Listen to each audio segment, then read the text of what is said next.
ED issues notice to Kerala CM in masala బాండ్ల కేసులో ED enforcement directorate Pinarayi Vijayan CPM నాయకుడికి notice ఇచ్చిందట, ఏది విచారణ కోసం.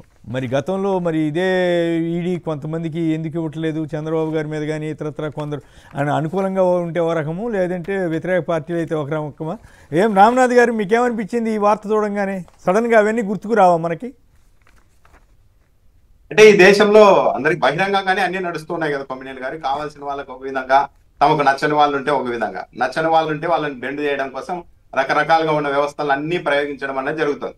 అదే ఏపీ లాంటి చోట, స్నేహితులుగా ఉన్న చోట బహిరంగంగానే ఎంత దారుణంగా రూలింగ్ చేసినా, నిర్ణయాలు ఎంత దారుణమైన నిర్ణయాలు తీసుకున్నా, ఇష్టానుసారం భూములు 99 పైసలకి అప్పగిస్తున్నా, ఒక పాలసీ కూడా లేకుండా దాని గురించి ఎవ్వరూ మాట్లాడడం లేదు.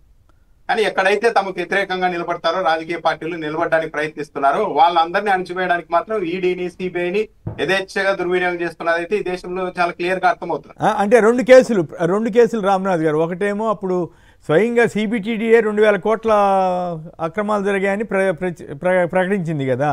ఆ తర్వాత స్కిల్ స్కామ్ కేసులో ఈడీఏ దర్యాప్తు చేసింది. మరి ఆ 2 కేసుల్లో ఎందుకు విచారణ జరపట్లేదు ఆనాటి సీఎంలు కానీ వాటిని కానీ? అది ఆశ్చర్యం కలిగిస్తుంది కదా.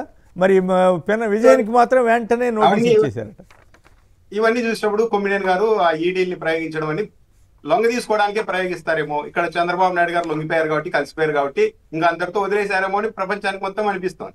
ఈరోజు ఎంతవరకు వెళ్ళిపోయారంటే చంద్రబాబు నాయుడు గారు తానే అధికారంలో ఉండి తన మీద ఉండే కేసులు కొట్టేయించుకుంటున్నారు.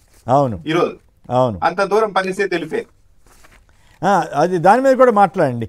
ఈ కేసు క్లోజ్ అంట. బాబు మద్యం దోపిడీ కేసు క్లోజ్. ఆధారాలు లేవన్న బాబు గూటిచిలక సిఐడి. ప్రభుత్వ వేధింపులకు తలొగ్గి ఫిర్యాదుదారు వాసుదేవరెడ్డి. అలాగే అయితే ఫైబర్ నెట్ కేసు అట్లాగే మూసారు. కేసులను ఎదుర్కొనే దమ్ము లేక మూసివేయించుకుంటున్నారని చంద్రబాబుపై బొత్స ఆగ్రహం. సో మద్యం కేసులో చంద్రబాబుకి విముక్తి కలిగిందని పాపం ఎల్లో మీడియా రాసుకుంది. సో ఇప్పుడు ఈడీ కేసు విజయన్ గారి మీద ఏమో ఈడీ దాకా వెళ్తుంది, చంద్రబాబు గారేమో సొంతంగా కేసులని క్లోజ్ చేయించుకుంటున్నాడు.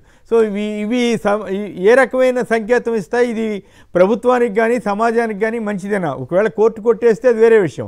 ఈయనే ఆఫీసర్లని మళ్ళీ బెదిరించి మార్పించుకోవటం అంటే వచ్చే ప్రభుత్వాలు కూడా ఇట్లాగే చేస్తాయి కదా. అప్పుడు ఇక కొమ్మినేని గారు దీంట్లో సింపుల్ గా అర్థమైంది ఏంటంటే, ఒకవేళ ఈనాడు ఆంధ్రజ్యోతి రాసుకున్నట్లు ఏసీబీ కోర్టే ఈ కేసులో ఏమీ లేదని కొట్టేసింటే, ఏసీబీ కోర్టే ఈరోజు బ్యానర్ ఐటమ్ గా ఉండాలి కదా ఈనాడు ఆంధ్రజ్యోతి పత్రికల్లో.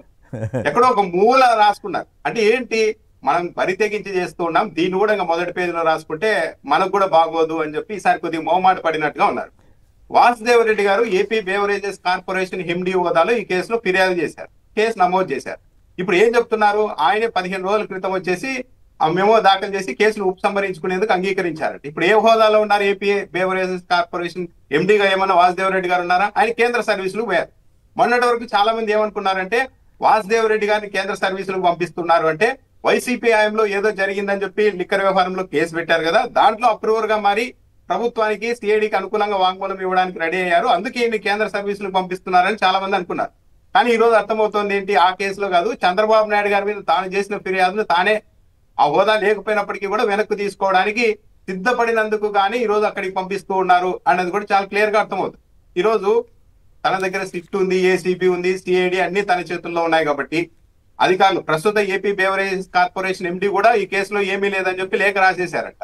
అంటే ఇక రేపు ప్రొద్దున ఇంకో ప్రభుత్వం వస్తుంది. ఇప్పుడు చంద్రబాబు నాయుడు గారు చాలా కేసులు పెడుతూ ఉన్నారు, వాటన్నింటిని కూడా ఆ ప్రభుత్వాలు కూడా ఇలాగే చేసుకుంటాయి కదా. అంటే మొత్తం దర్యాప్తు సంస్థలు, ప్రభుత్వాలు, ఫిర్యాదు చేసిన వాళ్ళు, ఆ కేసులో నిందితులుగా ఉన్న వాళ్ళందరూ కుమ్మక్క అయిపోయిన తర్వాత ఈ దేశాన్ని ఎవరు కాపాడతారు కొమ్మినేని గారు? అందుకే కదా గతంలో కొన్ని సంప్రదాయాలు ఉండేవి. ఇట్లాంటి కేసులు ఇట్లాంటివి వచ్చినప్పుడు వాళ్ళు పదవిలోకి రాకపోవడం కానీ, లేకపోతే రిజైన్ చేయడం కానీ, యడ్యూరప్ప కేసు ఇటువంటివి కొన్ని చూసాం కదా. కానీ ఇప్పుడు పరిస్థితులు మారిపోయినాయి. వాళ్ళ మీద వాళ్ళే కేసులు విత్డ్రా చేసేసుకుంటూ దర్జాగా వెళ్ళిపోవడం, దాని మీద న్యాయ పోరాటం చేస్తామని పొన్నవోలు గారు వీళ్ళు అంటున్నారు. మరి అదేమవుతుందో చూడాలి. సిద్ధార్థ లుద్రా గారు అయితే అచ్చంగా అదే పనిలో ఉన్నారంట. ఆయనకి మీరు వీడియో కూడా చేశారు కదా, లక్షల రూపాయలు ఇట్లా ఇస్తున్నారు. 11,66,00,000 ఇచ్చారు కొమ్మినేని గారు ఒక లాయర్ గారికి. 11,66,00,000 రూపాయలు వరుస పెట్టి జీవోలు, అదేదో గ్రీన్ ఛానల్ ఇచ్చినట్టుగా ఉంది.